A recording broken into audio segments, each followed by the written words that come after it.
High gas prices got you down? Think cars today all look the same? Well, if you don't mind a tight front seat, no trunk space, and, oh yeah, driving only during the day, then we've got a car for you. These crazy contraptions are solar cars, and they use energy pulled from the sun to get them down the road. So go ahead, OPEC, and eat your heart out, because these cars are racing hundreds of miles and reaching speeds of 70 miles per hour without a drop of gasoline. While we probably won't see these solar racers in car dealerships anytime soon, the technologies that make them go just might be the future of the auto industry.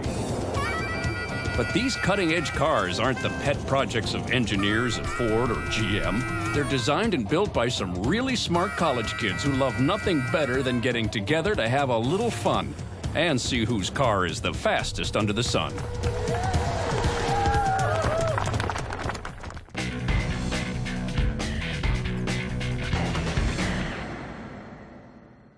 Today, we're at the Heartland Park Racetrack in Topeka, Kansas, where solar car teams from 30 universities in the United States and Canada have gathered for the Formula Sun Grand Prix.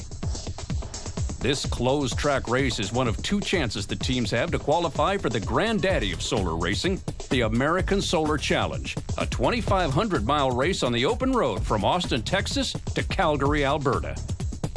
The biannual race was last run in 2003 as 20 cars left Chicago, Illinois, with hopes of making the finish in Claremont, California. The racers traveled along old Route 66, tackling shifting climates and road conditions. 12 cars made it to the finish, with Missouri Rolla taking the title with a winning time of under 52 hours. The goal for the race teams here is simple. Make 100 laps around the 2-mile track during the 3-day event, and you punch your own ticket to Texas. Come up short, and it's back to the drawing board. Not to mention a 2-year wait until the next solar race season. The field is a mix of veteran teams and up-and-comers that will compete in open and stock classes. As the race gets underway, Minnesota shoots to the front and looks to take control early, but there will be stiff challenges from a number of these solar cruisers. For the non-scientists in the crowd, here's the general idea of how these solar cars work. Sunlight hits the cells of the car's solar array, which produces an electrical current or energy. This energy can travel to the battery for storage, go directly to the motor controller, or a combination of both. The energy sent to the controller is used to power the motor that turns the wheels and makes the car move. If the car is in motion, the converted sunlight is generally delivered directly to the motor controller. But there are times when there is more energy coming from the array than the motor controller needs. When this happens, the extra energy gets stored in the batteries for a rainy day. Literally. When the solar array can't produce enough energy to drive the motor at the desired speed, the array's energy is boosted with stored energy from the batteries. If all this sounds a bit complicated, well, it is. Designing, building, testing, and racing these cars is way too complex for any one person, so each team member has their own role. Engineering students from every discipline make up most of the competitors. Electrical, mechanical, aerospace, you name it, and they're here. In addition to the engineers, many teams have members studying art, business, even public relations. When you consider the teams have to raise up to $500,000 to get one of these cars ready to race, you can see why they need all the help they can get. Back out on the track, the race is shaping up. Minnesota's car is still out front and running well. After a long year's worth of designing and testing, the team's excited to see their car living up to its potential on the track. While Minnesota looks to build on its lead, the team from Auburn sticks with its game plan of running a consistent race and avoiding any costly mistakes. The strategy calls for finding the right cruising speed that will allow them to use all of their battery's energy by the end of the day. Northwestern has returned to Kansas with hopes of erasing past disappointments. A snapped suspension kept them out of the 2003 Solar Challenge. This year, they hope their luck has changed, but they're off to a rocky start. Yeah, we had to go out on the very first lap. The team from Iowa State is racing an all-new car with a strategy built on staying out of the pits and on the road. Right now, if you watch the race, that's where everybody's lost time, is coming into the pits. We really gain no time out on the track. It's just not pitting that we gain our time. So, solar car racing is a true team sport, and nowhere is that on display more than in the pits. When troubles appear on the track, these cars head for home. But routine pit stops are also used to change out drivers, to cool down the temperature of the solar cells with water, and to seal seams of the car where body lines meet to gain some aerodynamics. Lots of little things need to be done right. Our 2003 car, we built up enough pressure in there once when we didn't have it taped to blow the canopy right off the top of it. The name of the game in the pits is speed. A car loses a half lap during a normal pit stop, so the teams turn them out as fast as they can. Out on the track, the cars and crews are in constant communication. Information about the car's speed, performance, and lap count is transmitted every few seconds. The cars need to average 25 miles per hour on a lap for it to count toward their total. The cars today are making it around the track in between 3 and 4 minutes, and the first day's action is already sorting out the pretenders from the contenders. Auburn gets the checkered flag, ready to celebrate its 100th lap, which qualifies the team for the Solar Challenge. Now they can turn their attention to winning the stock class race this weekend. We're just going for bragging rights now. We were instructed to bring back some trophies to our university for the money that they invested in the cars. Iowa State may have something to say about that. They also get 100 laps in on the first day and are right on Auburn's heels. But for every up in solar car racing, there's usually a down. The team from Cal Berkeley is sidelined with an alignment problem. Stanford's car is plagued by electrical issues, and a part of Northwestern's car has gone MIA, which puts an early end to their race day. As day one draws to a close, the teams have 3 hours to recharge their batteries by positioning their solar arrays to take in as much sunlight as possible. At 8:30, all batteries will be impounded for the night, but that doesn't mean the teams will stop working on their cars to get some sleep. Yeah, last week I think a lot of us have only gotten maybe 10 hours in the last 5 days, something like that, just running shifts and just going at it. These kids work hard around the clock, but not because they're trying to perfect solar cars for mass consumption. As a practical vehicle, I mean, a solar car will never really work because the maximum amount of power that you can get on a car is determined by how much power the sun puts out, and it's just not enough to, equate with like a Ford pickup or something like that. As you can see, these cars weigh 500-600 pounds, very uncomfortable, extremely hot, and very big, and still are extremely expensive. So solar technology for cars is not practical. So if solar cars won't be flying down America's freeways, why design, test, and race them? The point of this race isn't really to say, oh, we think solar cars will be, the future technology. It's more to raise awareness of what solar technology can do. I think that in order for anything to happen, any change to happen, folks have to know what the options are. I mean, just the sunlight that hits the top of your car pushes their car at 40 or 50 miles an hour. Yours just gets hot, and theirs goes. It's day 2 of the Formula Sun Grand Prix, and the sun's out in full force, which means the teams are looking at a very fast track. So yeah, with the sun today, you'll see some teams keeping up the speed. Actually, we pulled out the radar gun to make sure the teams stay under our 65-mile-an-hour speed limit here.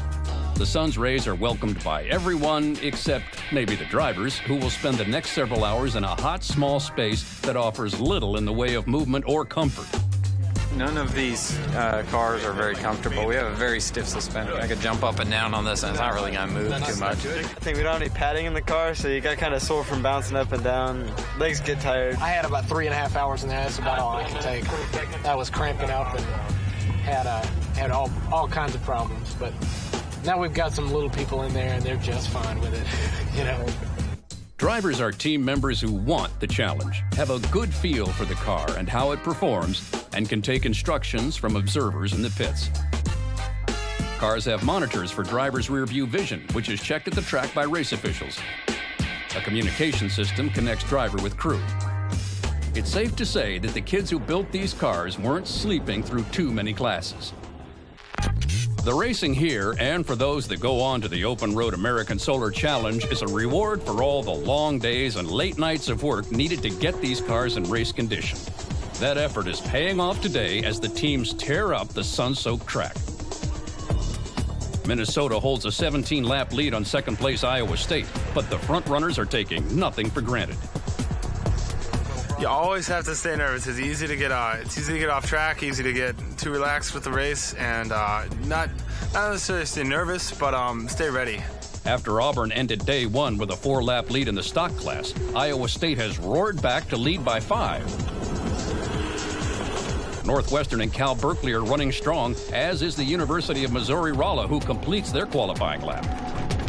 In addition to putting in 100 laps on the track, competitors must take on the slalom course to show that they can handle their car on the open road.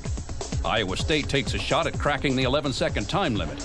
With walls on both sides of the track, it can be a bit nerve-wracking swerving through these cones in a $250,000 race car, especially for Minnesota, who shows off their speed and maneuverability by hitting the cones at a cool 55 miles an hour. Back on the round track, the cars are relenting to the demands of racing.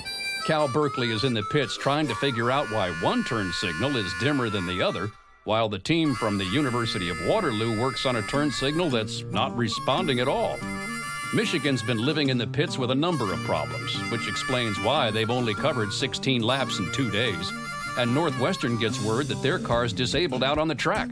After a ride out in the race truck, the team gets down to the business of troubleshooting the problem. A long game of hide and seek ends with the discovery of a loose connection. After some quick surgery in the field, the car is back in the race. As day 2 ends, the teams head back in for the night, some under their own power, some with a little help. The teams will again work through the night, not just to prepare for the final day of racing, but to continue to improve their cars for the American Solar Challenge, which is just a month away. By the start of day 3, the teams have had a good chance to learn the strengths and weaknesses of their car, and one thing is very clear: the better the solar cells, the better the results. Most cars are using cells with 18 to 20% efficiency, cells that are commonly used for NASA satellites, high-output home applications, or for industrial uses. Cars like Minnesota's feature a more efficient and higher-cost solar cell that translates into more energy to burn, which means higher speeds over longer distances.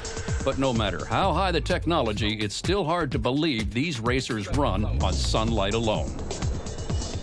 The first solar car I worked on was in 1983, and it's still just amazing to me that you can push a person and a machine down the road with the energy that comes from the sun. Just what's striking us right now pushes the car along.